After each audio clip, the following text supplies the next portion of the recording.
Salut à tous.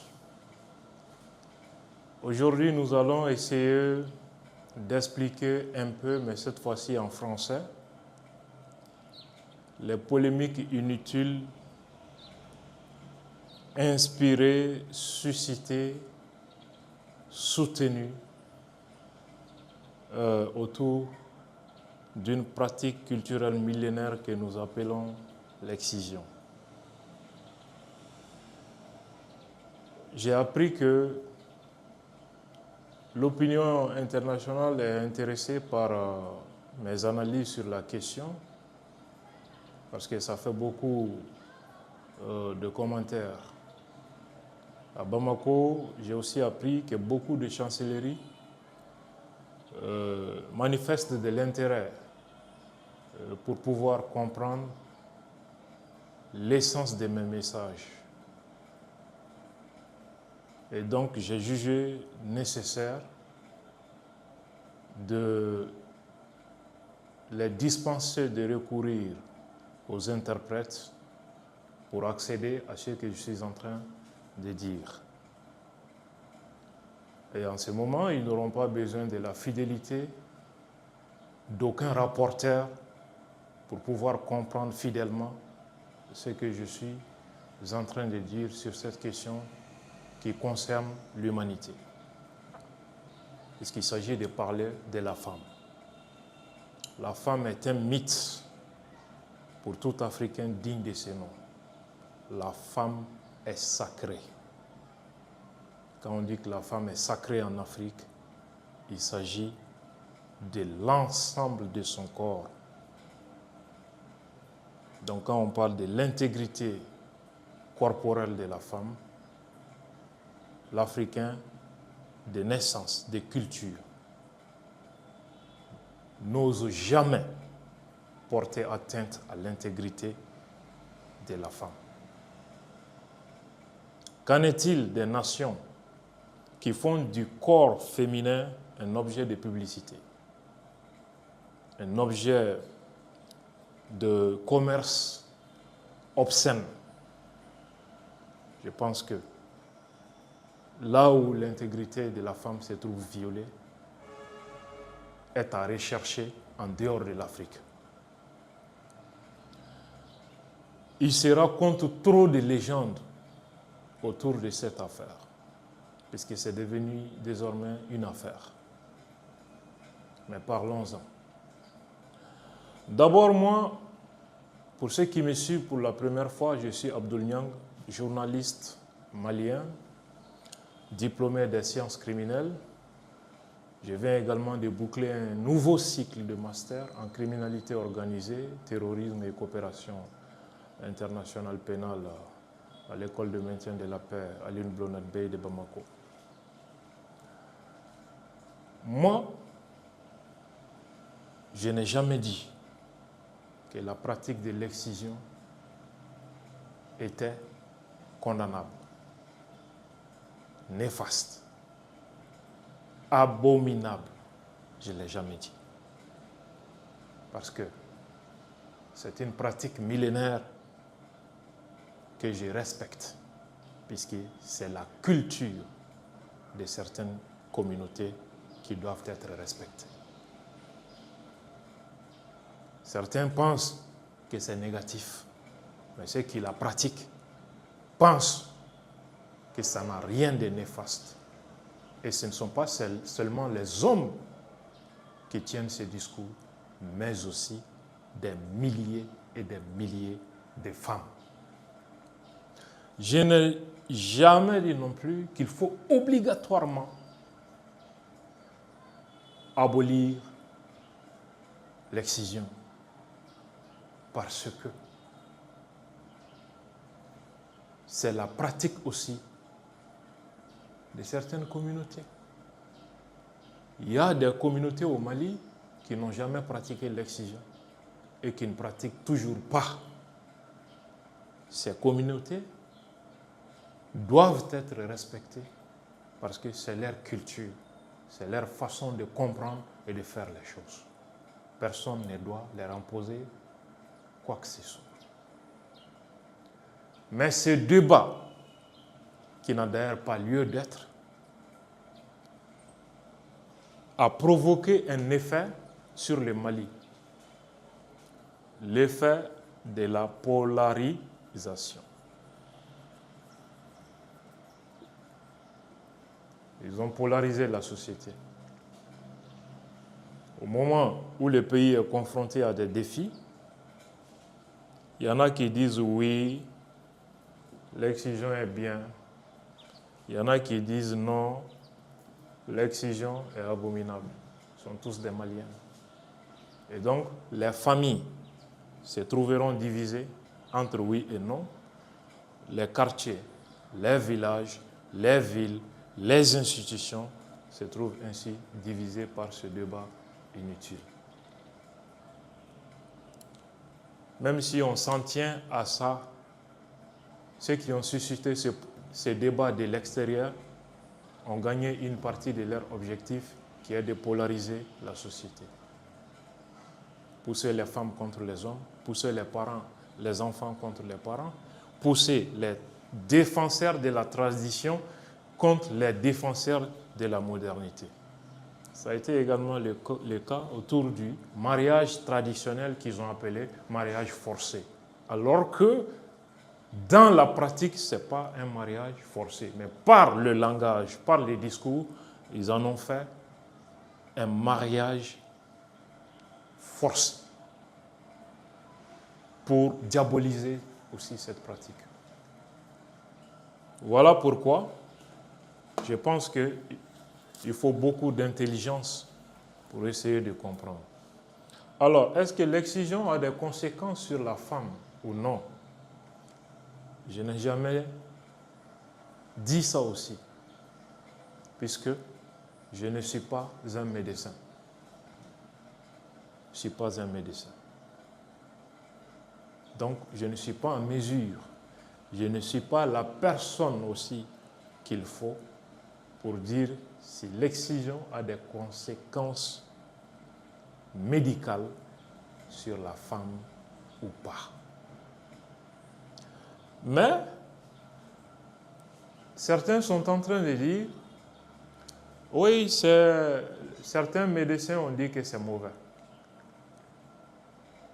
Alors, effectivement, on a écouté quelques médecins. Mais ces médecins, ils parlent en tant que qui? Est-ce qu'ils parlent en tant que représentants d'un hôpital du Mali? Est-ce qu'ils parlent en tant que représentants du ministère de la Santé du Mali? Est-ce qu'ils parlent en tant que représentants d'un centre de recherche médicale au Mali? Je ne pense pas. Et je pense que tous les médecins qui se prononcent sur cette question s'expriment à titre individuel. À quel prix, je ne le sais pas. Mais avant que l'Occident ne commence à financer la lutte contre l'excision chez nous, l'excision était médicalisée. C'est le personnel de santé qui s'occupait de cette tâche, en plus des sages-femmes, entre guillemets, parce que les femmes traditionnellement qui s'occupaient de cette pratique étaient appelées des sages-femmes. Et jusqu'à présent, dans le monde, il y a beaucoup de pays où ces pratiques demeurent médicalisées.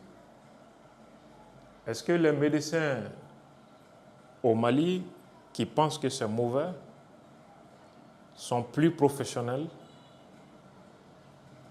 plus intelligents que les médecins de tous ces pays qui continuent de pratiquer l'excision médicalement? Dans certains pays, la loi autorise toujours, mais dans certains pays, la loi l'a interdit, mais la pratique continue dans les hôpitaux, dans les cliniques, en Égypte notamment, où plus de 80% des femmes excisées passent par le personnel de santé. Au Nigeria, c'est le cas. En Indonésie, en Irak et dans beaucoup d'autres pays. Donc les médecins de là-bas ne sont pas des médecins vraiment, peut-être. C'est ce qu'on essaye de nous faire comprendre peut-être. Mais en plus de ça, le sida, quelle légende n'a pas été construite autour du sida? Qu'est-ce que les médecins n'ont pas dit du début à maintenant? La vérité aujourd'hui était quoi? Effectivement, la maladie existait, mais c'était une fabrication pour servir un agenda géopolitique beaucoup plus large. Nous appelons ça la guerre bactériologique.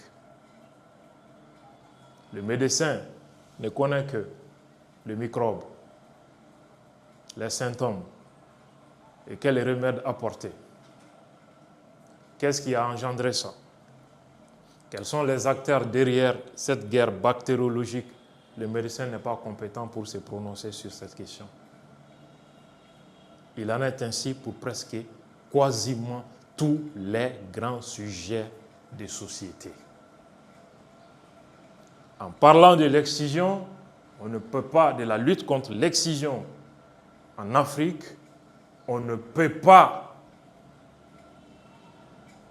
manquer de perspicacité au point de ne pas voir les implications politiques et géopolitiques de cette lutte contre l'excision.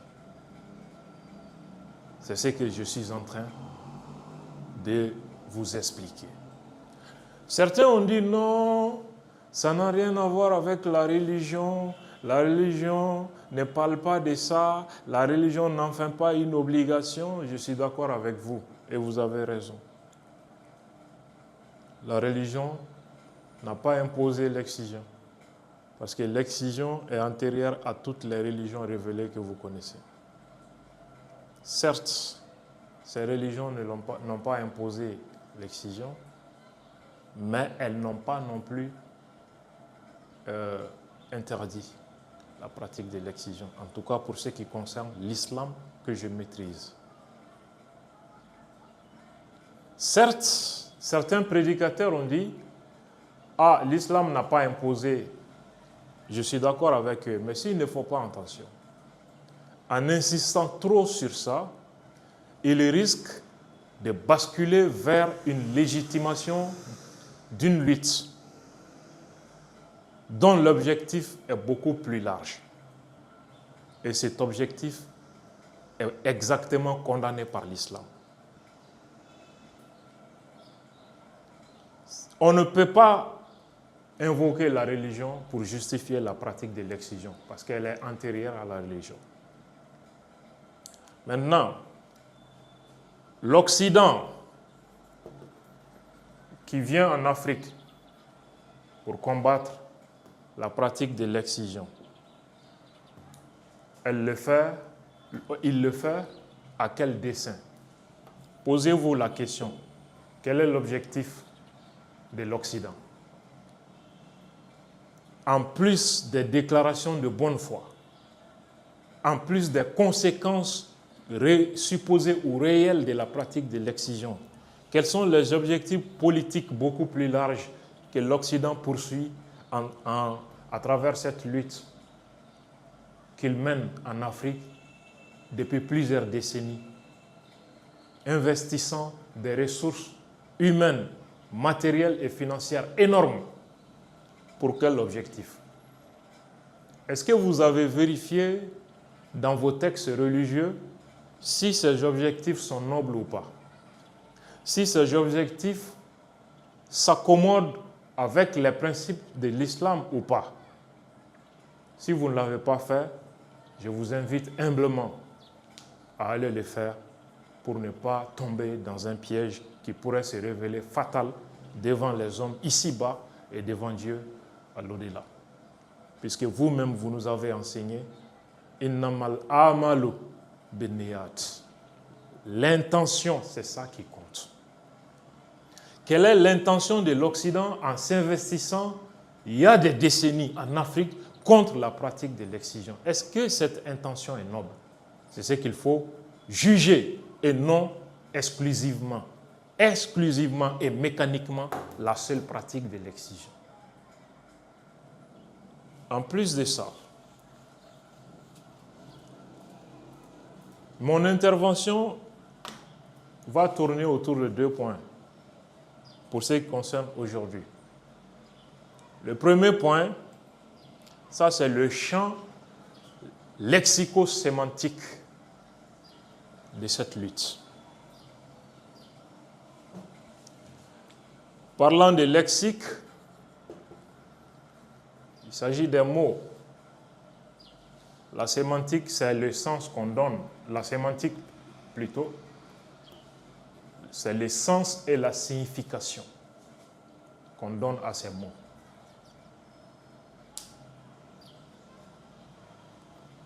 Et dans les travaux de Foucault, les mots ont une capacité de transformation de la perception. Les mots ont le pouvoir d'imposer un registre de vérité et qui impose un comportement, une conduite à tenir face à une réalité et face à un événement, rien qu'à travers les mots. Un acteur qui parvient à imposer une nomination sur les réalités est en mesure de s'imposer sur tout le reste du processus. On a commencé par parler de quoi? Excision. De l'excision à... On ne parle plus de ça, hein? On entend violence faite aux femmes, mutilation génitale féminine. Et on parle également de violence basée sur le genre. Alors que, initialement, c'était ce mot.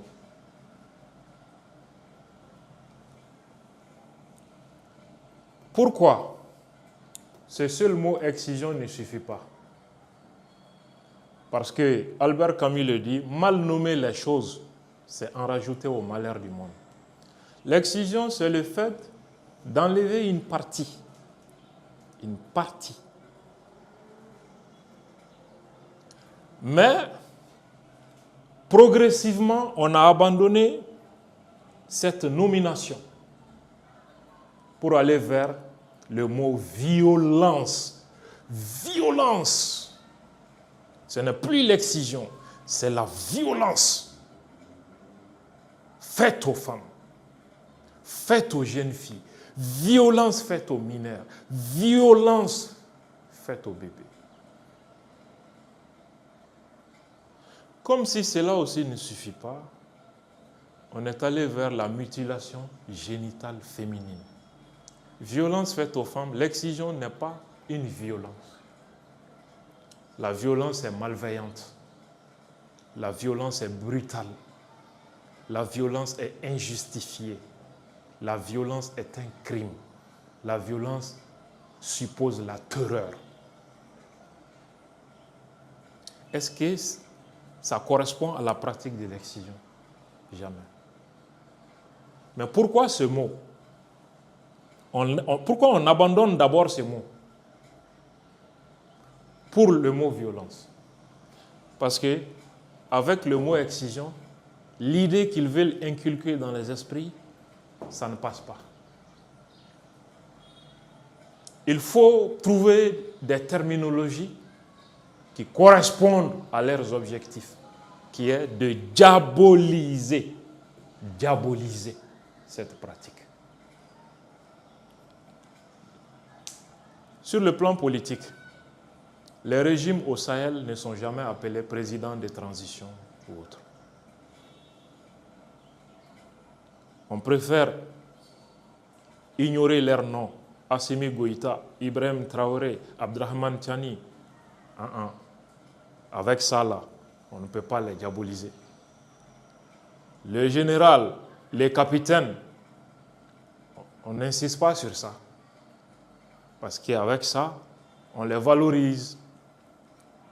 Président de transition, comme ils le font avec le président du Tchad, le président du Gabon, le président de la Guinée, qui sont tous issus d'un coup d'État. Maintenant, on préfère putschiste, la junte, dictature, régime dictatorial, régime militaire. Voilà les qualifications que les mots provoquent. C'est pour insister sur l'illégitimité, la brutalité. Et bientôt, ils seront capables de les appeler les terroristes. Pendant ce temps, le président syrien, chef terroriste, qui est aussi parvenu au pouvoir de manière illégale, en commettant des crimes graves contre l'humanité, le président Macron s'assoit à table avec lui et l'appelle Monsieur le Président. Et rien qu'à travers les mots, on essaie de faire différentes représentations de ces différents régimes en fonction des intérêts politiques et géopolitiques de ceux qui les qualifient. C'est la même chose que cette pratique de l'excision. Se contenter de ce mot excision, ça ne suffit pas. Il faut aller vers ça. Oui, c'est une violence. Violence. Ah, violence. Violence faite aux femmes, surtout contre les jeunes filles. La société, la famille, les pères, les frères, la mère, la sœur. Violence. Violence. Aux femmes. Violence. Des mots violence faite aux femmes, on a migré vers mutilation génitale féminine. Mutiler, ça veut dire priver un être humain de l'usage d'une partie de son corps. Est-ce que c'est ça l'excision? C'est pas ça. Ça aussi, ça ne correspond pas à la pratique de l'excision. Mais par le vocabulaire, on diabolise. Donc, des violences, oh, c'est une mutilation. C'est une mutilation. Et comme si ça ne suffisait pas, ils avaient d'autres combats à mener. Mariage précoce, mariage traditionnel appelé mariage forcé, les droits des homosexuels et tout. Donc, pour faire passer tout ça, violence faite aux femmes, droits des femmes, mutilation, tout ça là, on arrange ça à côté, on s'en sert souvent, mais on met dans un terme beaucoup plus générique. Violence basée sur le genre. Voilà les réalités qui se cachent, les représentations qui se cachent derrière. Si l'excision est une violence, un crime, il s'agit de quel crime? Un crime familial. Donc, les parents, les familles sont jugées d'être des criminels à l'égard de leur petite fille. Donc, un enfant qui croit à ça, une femme qui croit qu'elle est l'objet d'un crime de sa propre famille, quelles conséquences? Elle apprend à détester sa société, à détester ses traditions, sa culture, à détester ses propres parents. Dans les théories de radicalisation, cela s'explique, notamment la théorie de Fatala Moukadam. créer une frustration chez l'être humain. Deuxième étape, attribuer la responsabilité à quelqu'un. C'est à cause de ça. C'est à cause de ta famille. Ah, tu ne jouis pas sexuellement, tu n'atteins jamais l'orgasme. C'est ton papa qui a fait ça. C'est ta religion, c'est ta culture, c'est ta tradition, c'est ta famille, ta propre maman là. Allez de Choy, c'est elle. Ça suscite quoi? La haine pour tout ça, pour tous ces coupables, entre guillemets. Si la responsabilité est attribuée, troisième étape, viens ici, je vais t'aider. Pour qu'on ne te fasse plus jamais ça. On va réparer même ce qu'on t'a fait. Et pour qu'on ne fasse plus jamais ça à tes propres filles, là, viens avec nous. On a la solution. Quatrième étape, on te dit, bon, il faut t'engager. Il faut te lever. Fais le combat. Cinquième étape, off, on est passé à l'acte. À l'assaut de la famille, des parents, des traditions, de notre culture, de la religion. Off, on est radicalisé, on monte maintenant à l'assaut des coupables du crime familial. Voilà les dangers. Voilà le même processus de radicalisation pour le terrorisme. C'est extrêmement dangereux. Donc faisons preuve de sagesse face à ce genre de manipulation. Il a été dit en fait beaucoup de choses autour de cette question. Je viens de vous expliquer l'importance de ces différentes terminologies. Maintenant, pourquoi l'Occident est en train de financer ça? Je vous rappelle que cette lutte est financée en Afrique, particulièrement au Mali, par l'Union européenne et les Nations unies, à travers Spotlight et UNFPA et l'UNICEF. Rien que de 2019 à 2022, au Mali, l'Union européenne, à travers Spotlight, a investi 15 milliards de francs CFA pour lutter contre ce qu'elle appelle violence basée sur le genre, avec une attention particulière pour l'excision. 15 milliards.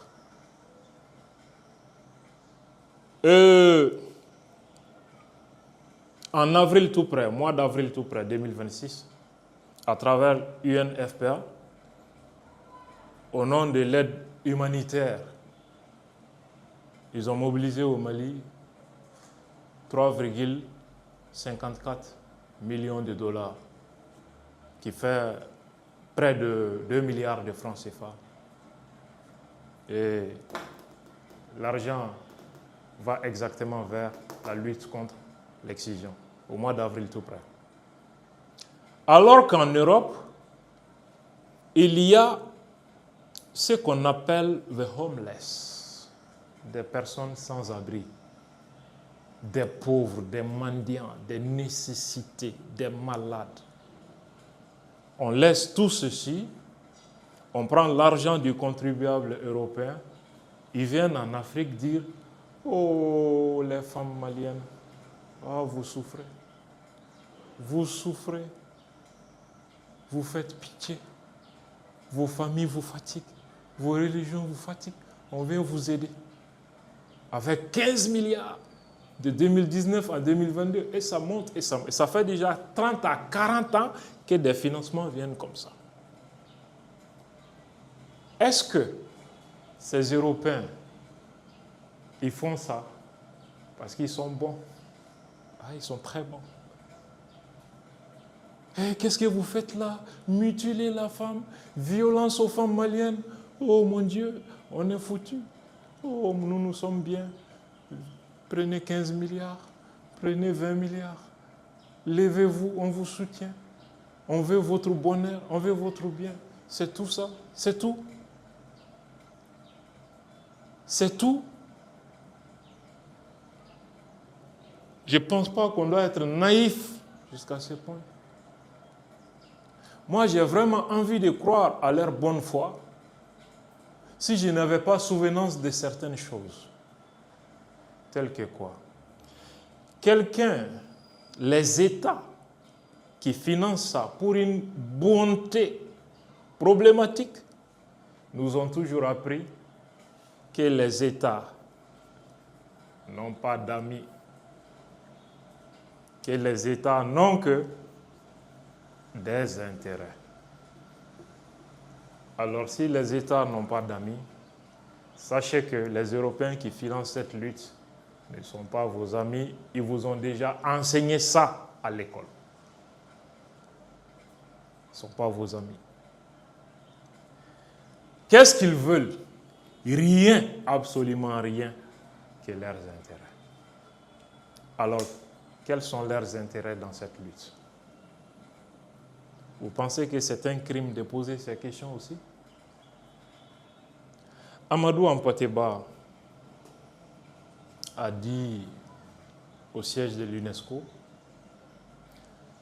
il a dit aux Blancs, c'est vous qui avez clamé Urbi et Orbi que vous nous avez appris à compter. Et puisque vous nous avez appris à compter, il ne doit donc plus être possible pour vous de nous faire admettre que 2 et 2 font 7. Puisque ce n'est pas 7, c'est 4. Et merci d'ailleurs de nous avoir appris à compter. C'est pourquoi on ne vous suit plus aveuglement, même quand l'enveloppe est importante. Deuxième enseignement de Hampâté-Bâ, le même jour au siège de l'UNESCO, en face des Blancs. Vous nous avez aussi appris les lois de la douane.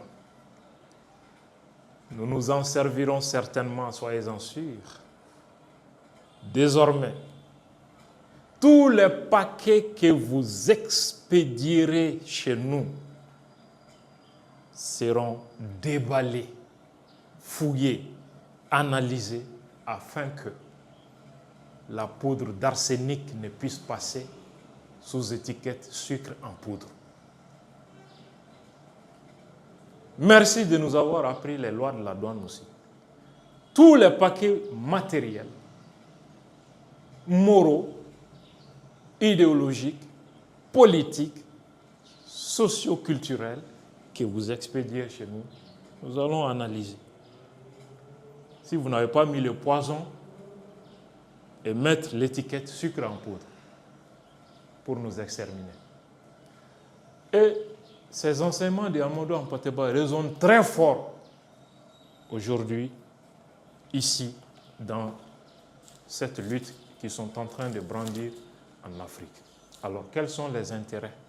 Puisque eux-mêmes nous ont appris que les États n'ont pas d'amis. Et ils nous ont aussi enseigné à l'école que dans l'approche réaliste, les États ne considèrent pas la morale ni la religion, mais exclusivement les intérêts et les intérêts à tout prix. Quels sont donc les intérêts poursuivis ici, mes chers amis? Des États qui ont pitié des femmes en Afrique, des États qui sont bienveillants, tellement bienveillants, que même quand on excise une femme africaine, oh, ils sont choqués. Violence, violence, mutilation. Oh, on est choqués. On est choqués. Mais est-ce que ces mêmes États, quand ils soutiennent le terrorisme, qui violent les femmes, qui massacrent les femmes alors que les bébés sont dans leur dos, les vidéos sont là, qui brûlent les villages avec les femmes, qui brûlent les véhicules de transport avec des femmes et des bébés, qui massacrent, détruisent les récoltes. On peut toujours continuer de croire que ces gens-là, ils ont pitié de vous, les femmes. Le terrorisme est pire que l'excision. Les États qui sont tellement bienveillants au point de s'offusquer de l'excision vont jusqu'à soutenir matériellement et financièrement le terrorisme en Afrique. Vous pensez qu'ils ont pitié de vous toujours? D'accord. Ils ont fait la même chose en Libye. Ô peuple de Libye, vous souffrez. Vous avez besoin de liberté. Kadhafi est sanguinaire, dictateur. Levez-vous, on va vous soutenir. Mais les soutenir avec des bombes. Le peuple ne manquait pas de pain, pas de soins, pas d'éducation. Ils sont venus et ils ont tué plus de Libyens que Kadhafi n'en a tué pendant 40 ans de règne. Et aujourd'hui, le peuple n'a ni le pain, ni son pétrole, ni la dictature, ni la démocratie, encore moins la liberté. Le pays est divisé entre deux gouvernements, deux parlements. Pas de sécurité, rien. Mais le pétrole de la Libye continue de sortir. Des États qui bombardent les hôpitaux en Palestine et au Liban, bombardent les chaînes de télévision, massacrant des femmes, même les jardins d'enfants, les crèches, massacrant les petits-enfants, en Irak, en Syrie, au Nigeria, en Somalie, au Mali, au Sahel. Ces États, ils sont tellement humains pour ça que Dieu ait pitié de ceux qui croient naïvement à ces légendes. Il y a différentes façons de combattre un État. C'est ce que les Occidentaux ont compris. Ça ne sert à rien de détruire les Africains par la colonisation, par les moyens militaires. Ce n'est pas la peine. Il faut donner l'argent à certains. C'est fini. Ils seront les colons pour détruire leur propre pays à la place des colons blancs. En plus de ça, après la Deuxième Guerre mondiale, la guerre froide, les approches de la sécurité ont évolué. Dans ces approches développées par l'école de Copenhague, on a beaucoup d'objets référents de sécurité. Les objets référents de sécurité. Il y en a 5. Le premier objet est militaire. Le deuxième est politique. Troisième objet référent de la sécurité est économique. Quatrième objet de référent de sécurité est sociétal. Et enfin, cinquième est environnemental.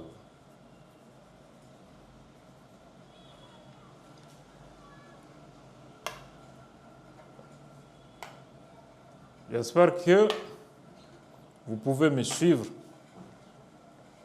ici. Excusez-moi.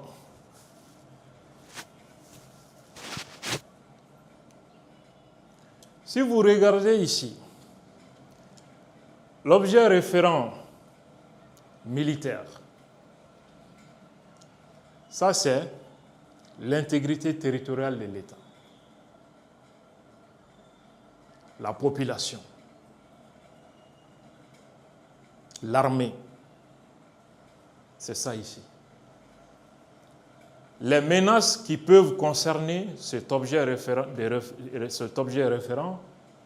sont des rébellions, des attaques, des actions terroristes et des agressions extérieures venant d'un autre État. Et ça, c'est très coûteux. L'Occident a compris que ça ne sert à rien de nous attaquer par ces moyens. Parfois, même s'ils le font, ils passent par les proxys, créer une rébellion ou une organisation terroriste pour le faire.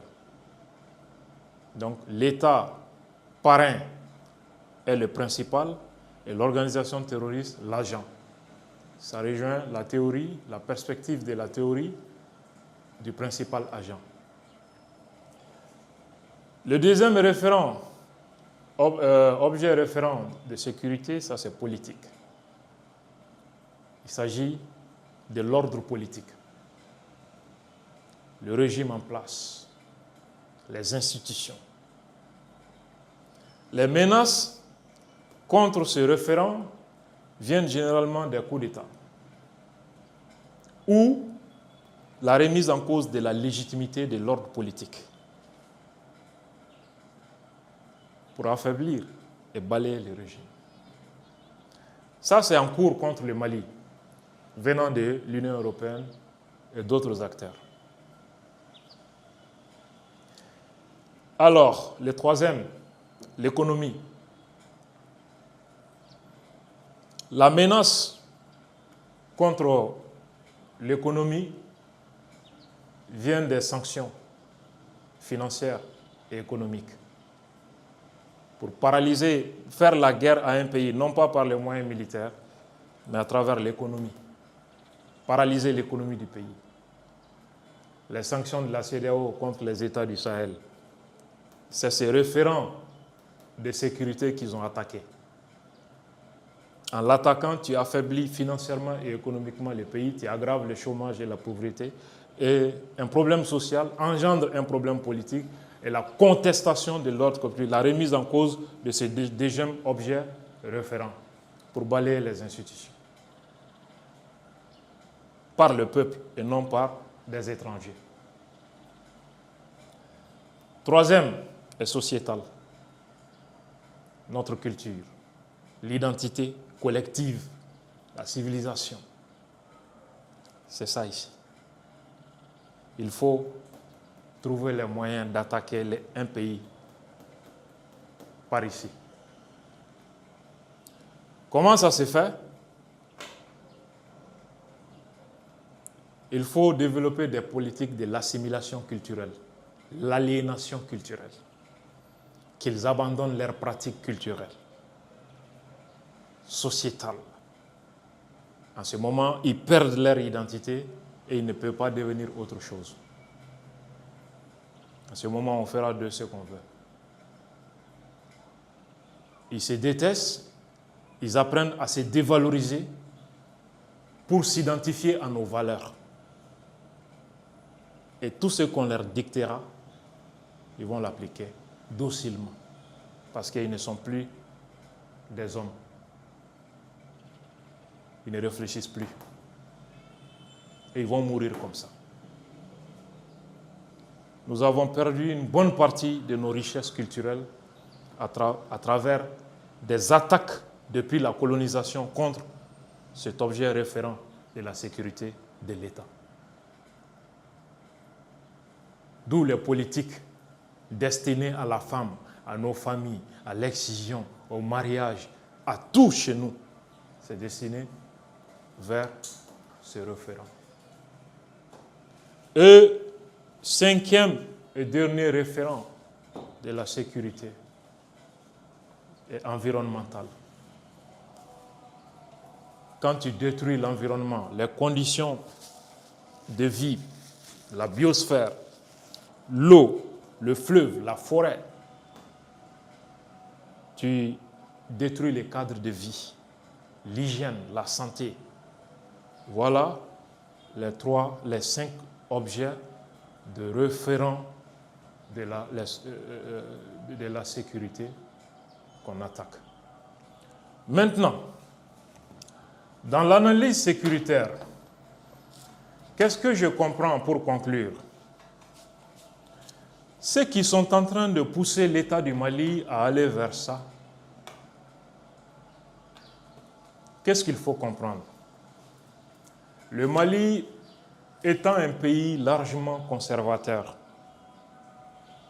dont les populations sont très jalouses de leur culture. dans un tel pays, des gens se permettent d'inciter l'État à adopter une loi qui va attaquer les traditions.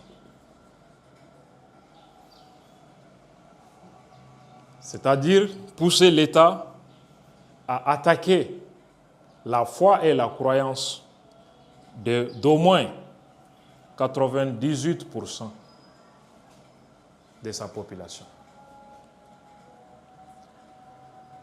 Tout a été fait pour déstabiliser l'État du Mali. Ça n'a pas réussi. Soutenir les organisations terroristes, mobiliser les médias du monde pour nous diaboliser. Ça n'a pas marché. Couper l'approvisionnement en carburant, ça n'a pas marché. Pourquoi? Parce que les centres de gravité du pouvoir n'étaient pas sa capacité militaire ou sa capacité de réponse face aux demandes sociales.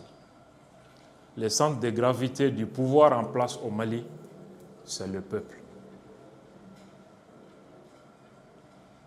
dont l'écrasante majorité demeure conservateur. Pour affaiblir le pouvoir, ils ont compris qu'il faut bien plus que les actions terroristes. Il faut essayer de s'en prendre à la légitimité du pouvoir pour l'affaiblir. Pour ce faire, il faut mobiliser des gens, financer des réseaux d'influence, associations féminines, les médecins, les trucs. Vous voyez, les gens vont dire, tel médecin a dit, tel journaliste a dit, tel imam a dit, tel autre a dit. Ça, c'est les entrepreneurs de production de la vérité. Produire la vérité politique et non la vérité elle-même. La vérité politique, la production de la vérité politique pour légitimer une thèse que l'excision est néfaste. Donc, rendre politiquement acceptable une décision de légiférer dans ce sens. Et quand un État étranger parvient à imposer cette vérité à un autre État, conséquence, ça entraîne beaucoup de conséquences parce que c'est performatif. Changer la loi pénale du pays qui relève d'un domaine de souveraineté. Et donc, en matière normative, c'est un autre État qui dicte à un État souverain qu'est-ce qui est moralement, socialement, culturellement acceptable à la place de l'État même. Et si cette vérité politique s'impose, puisqu'il parle de violence, il qualifie l'excision de violence, de mutilation, tous ceux qui pratiquent l'excision seront vus comme des partisans de la violence contre leurs propres filles, des diables, des criminels, des sanguinaires, des nazis, des bouchers pour leurs propres filles, leurs propres sœurs. Ils sont mauvais. Oh, ils sont cruels, ils sont insensibles à travers les mots. Conséquence, on nous dicte des normes par l'émotion. Parce que toute communication qui a besoin de l'émotion, la peur, la pitié, vise à affaiblir ton jugement, ta capacité cognitive, pour que tu adhères à une ligne déjà tracée. Et amener l'État, embarquer l'État dans ces bateaux pour oser prendre rien qu'un seul projet de loi visant à interdire la pratique de l'excision, c'est pousser au moins 98% des Maliens dans la rue contre l'État. Nous avons vu avec la loi sur l'éducation sexuelle en 2018. Les projets n'étaient même pas arrivés à la table du gouvernement. Les conclusions d'un simple atelier à Ségou a failli ébranler les institutions de la République en 2019 plutôt. Et donc, en 2026, certains ont le culot, puisque c'était pour la plupart de ces acteurs financés anciennement par la MINUSMA et l'Union européenne, et toujours, c'est le même réseau d'influence qu'ils activent, qui ont tout fait pour lutter, pour empêcher le départ de l'armée française, de l'ambassadeur français et de la MINUSMA. Ce sont les mêmes réseaux qu'on a réactivés maintenant pour mener cette lutte. Admettons que l'État aille dans le sens d'adopter un projet de loi interdisant l'excision au Mali. Ce que l'État a pu empêcher pendant 6 ans, les manifestations de rue à Bamako, il ne pourra pas l'empêcher une seule seconde. Il y aura des millions de Maliens dans la rue à Bamako, au moins à Bamako, sinon dans toutes les grandes régions, contre l'État.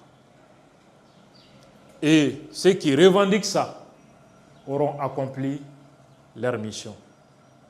Pousser l'État à se suicider. Et ce que les terroristes n'ont pas été capables de faire en 6 ans, à travers ces organisations soi-disant de droits de l'homme, ils l'auront accompli en quelques semaines seulement. Mettre à terre une institution forte. En poussant un peuple qui aime pourtant le régime à défendre son identité. Parce que si, il ne faut pas qu'on se leurre, pour l'État, quelque chose est non négociable. C'est la souveraineté de l'État.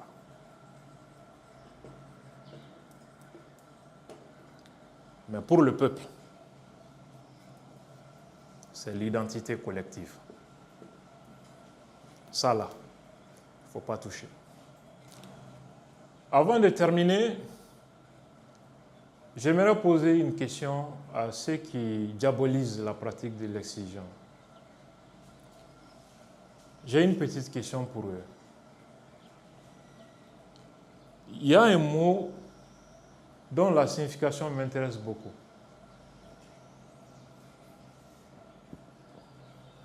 Labiaplastie.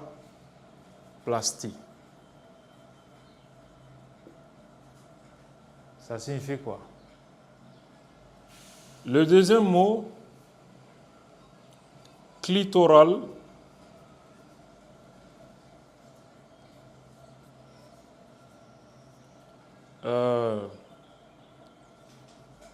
Oudectomie.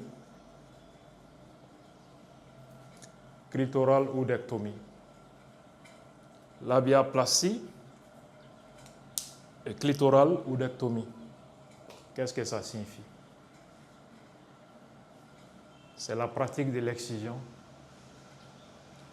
en Occident, aux États-Unis et en Europe. Et ça s'est fait dans les hôpitaux, dans les cliniques, par le personnel de santé, jusqu'à présent. Et il faut être riche pour pouvoir le faire, parce qu'il faut au moins avoir 3 millions à 4-5 millions pour faire ce genre d'opérations médicales. Les actrices porno, c'est ce qu'elles font régulièrement. Les femmes riches, les grandes dames, les stars, c'est ce qu'elles font en Europe et aux États-Unis. Les grandes dames, les influenceuses, même en Afrique, quittent le continent pour aller faire ça en Europe, aux États-Unis, et ça se fait dans les hôpitaux. Qu'est-ce que ça signifie? Entrez dans vos téléphones, dans les dictionnaires, demandez que signifie labiaplastie et clitoral oudectomie. Qu'est-ce que ça signifie? Et quelle est la différence avec l'excision? Quand je l'ai évoqué la fois passée, quelqu'un a tenté de m'expliquer ça, quoi. Que non, que ça là, vraiment, on ne fait pas ça à un enfant, c'est étant l'âge adulte, c'est toi-même qui décides d'aller couper une partie du sexe, et bien réparer pour des besoins esthétiques, etc. Ok, puisqu'on coupe là, la même partie qu'on coupe pour l'excision là, ce sont les mêmes parties qu'on coupe pour ça. Quelle serait maintenant la différence entre ça et l'excision en Afrique? Malgré cette évidence, il y a certains de mes frères africains qui essaient de me convaincre que c'est différent, quoi. Vous voyez le malheur de notre continent? Un adulte, chef d'entreprise, chef de famille, qui est parti vers l'école. Certains ont même des doctorats. Hein. Ils pensent que ça, là, c'est différent de l'excision. Je n'ai plus rien à dire à ce genre de personnes, parce que ça ne sert à rien. Devant l'argent, toutes les parties du corps fonctionnent chez certains, sauf le cerveau. Et tant pis pour eux. Voilà ce que j'avais brièvement à vous expliquer, parce que j'essaie d'être bref sans être bref. Donc, je pense que mes explications auront servi à quelque chose, du moins pour le public qui ne comprend pas la langue locale. Malheureusement, moi, je m'exprime largement en bambara. C'est ce que j'avais envie de vous dire. Je remercie vraiment la page Bekitake qui a aidé vraiment à réaliser, à enregistrer, à produire, à monter cette vidéo. J'espère que ça aura servi à quelque chose. Je vous remercie. Shalom à tous.